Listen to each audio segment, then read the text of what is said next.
1945 5th డిసెంబర్లో USA యొక్క 5 fighter jet విమానాలు వాటి రెగ్యులర్ ట్రైనింగ్ కోసమని టేకాఫ్ అయ్యాయి. టేకాఫ్ అయిన 2 గంటల తర్వాత వీరి కంపాక్స్ పనిచేయడం మానేస్తుంది. అక్కడ వెదర్ కూడా వేగవంతంగా మారుతూ ఉంటుంది.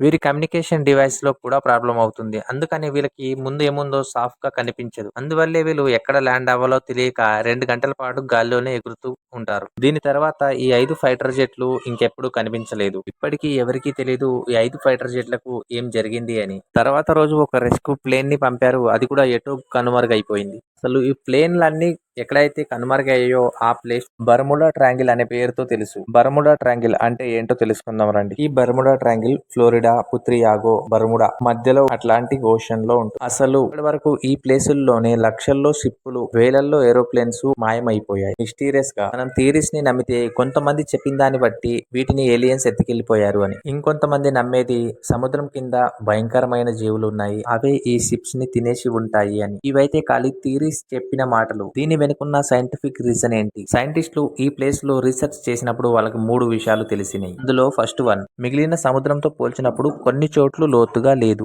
ఇక్కడ నీరు లోతుగా లేని కారణంగా పెద్ద పెద్ద షిప్స్ ప్రయాణించినప్పుడు ఒక్కొక్కసారి బురదలో ఇరుక్కునేవి. రెండవది, ఈ ఏరియాలో చాలా సుడులు అనేవి వస్తూ ఉండేవి, సముద్ర తుఫాన్లు. ఇందువల్లే ప్లేన్స్ కూడా కింద పడిపోయేవి. మూడవది అండ్ ఆఖరిది, ఇక్కడ నీటిలోన ఎక్కువ పర్సంటేజ్ లో మీథేన్ ఉంది.